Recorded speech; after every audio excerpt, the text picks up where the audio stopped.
Did not mention that very good job. In fact, 32 rounds of house-to-house survey జరిగింది. ఈరోజు as we speak, we are conducting 32nd round of house-to-house survey. So దీనికి సంబంధించి మీ అందరికీ కూడా తెలిసిన విషయమే. There is a new variant we speak about that is being recently spoken about. Different names people are giving it. But whatever that is, Omicron or Omicron, whatever that is. So that is a new variant that is seeing the light of the day, which requires a little bit of caution because of its ability to percolate at a faster pace than any other variant. So ఈ బ్యాక్గ్రౌండ్లో మళ్ళీ కొంచెం గార్డెడ్గా ఉండాల్సిన అవసరము, గార్డెడ్గా ఉండాల్సిన పరిస్థితి కొంచెం is required. జాగ్రత్తలు తీసుకోవాలని అందరూ అన్ని జాగ్రత్తలు కూడా దయచేసి తీసుకోవాల్సిందిగా all the collectors are requested. Tracking and tracing of these people, especially foreign returnees, that is very, very important. Please make sure that every foreign returnee is monitored. They've got to, you should leave no stone unturned in ensuring that these people are properly monitored. You would have to know where they are. You would have to know how they are doing. You just cannot afford to just let them loose, which could actually result into another pandemic. So please make sure that every foreign returnee is closely monitored. 15.60 lakh houses construction anedi jaruguta undi. The 15.60 lakh houses what have been initiated in the first phase for పేదలందరికీ ఇల్లు నవరత్నాలు కార్యక్రమంలో. దీంట్లో the number of houses that have been grounded are 10.72 lakh houses, close to 70%. So it's very important that the remaining houses are grounded at the earliest. So it's very important that these houses that are yet to be started, yet to be grounded, are revisited by the collector and identify the reasons as to why they have not been grounded as yet, and apply your mind and energy and focus into this particular area and make sure that every house that is being sanctioned is grounded. So this is one very, very important aspect. All grounding activities, the target set forth would be 31st January 2022. So 31st January kalla all the houses need to be grounded, all the sanctioned houses. The government is waiving off almost 10,000 crores of rupees. This is a huge amount. In fact, out of close to 15,000 crores of rupees, what actually are due, we are waiving off 10,000 crores of that money and facilitating this OTS. This would give them freehold title, meaning they would have the right, they would have the title to sell the property if they want the very next day, or gift it to somebody the very next day, or even pledge this property in a bank for any of their individual purposes the very next day. Scheme is a waiver of registration fee. In fact, the house and the property put together, in many cases, average is ranging from 5 lakhs to 10 lakhs. So it's very important that as proper awareness is created and properly it is spoken about. In fact, the people who are critical about this scheme might comment so many things. The worst part is, why didn't the previous governments not do it? Why didn't the previous governments not even waive, forget about the waiver of the amount of loan outstanding, but they never even bothered to waive the interest part. Forget about the outstanding loan part. These people who have not done even that, these people who have not even done to that extent, are now commenting, because they are anti-poor. They don't want this kind of rights over this property bestowed to the people, to the poor. That is the problem with these people. So this would have to be properly explained to every individual, and these people should be told about the benefits of this scheme. So far, the scheme has already started receiving good response. Jagannath Smart Townships. This is also one aspect which is being developed for the welfare, for the good of the middle class, middle income group category, where we are actually developing these lands, wanting to give them litigation-free titles, wanting to develop this land with all the infrastructure facilities made available. So all the infrastructure facilities made available, litigation-free title also made available, the government stands guarantee, and the rate being at the least possible. So this would ensure that the middle income group category benefit hugely because of this scheme. Spandana grievances. Now, this is one aspect where until and unless collectors own it up, this program will not be a success. So basically, somebody comes to us for some help. What is the mechanism that is in store? This is called Spandana. We've christened it as Spandana.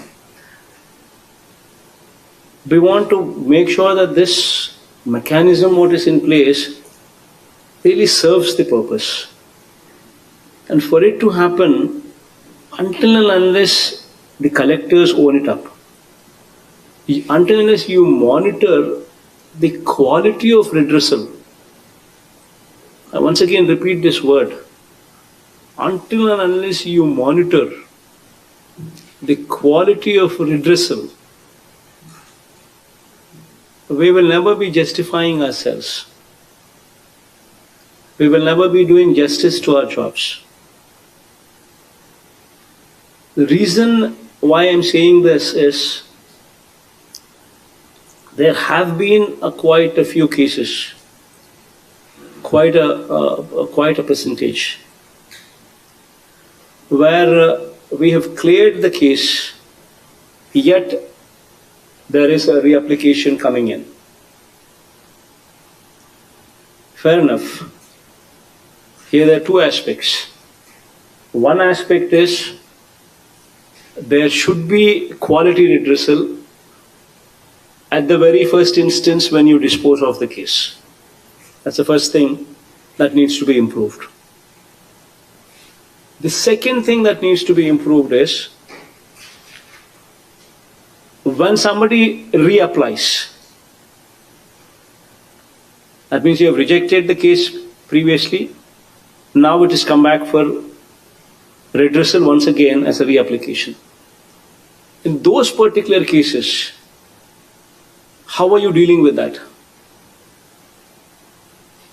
These are the two very important things that are very, very important for this program to be actually serving the purpose. So it's very important that the collectors, the joint collectors, RBK, these people actually own it up. Because this is something which has never been done before. This is something what we are attempting now. And first time you also have a situation where even if that paddy is not of the best of the quality, broken, discolored, even this category of paddy also, Tadichina, Rangumarina, ఇటువంటి paddy kuda, this kind of paddy also is being procured. Ultimately, these kind of initiatives that we are taking is to ensure that the confidence in the farming community, the farmers' confidence in the government, takes a huge leap forward. The quality of paddy, if it is to that required quality, if it is there to that required quality, every farmer should get the MSP, not 1 rupee less.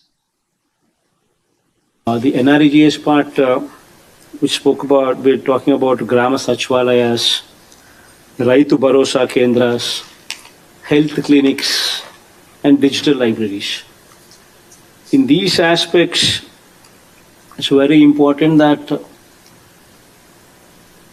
by Ugadi, Raitu Bharosa Kendras and Grama Sachwalayas and health clinics, all these 3 are completed.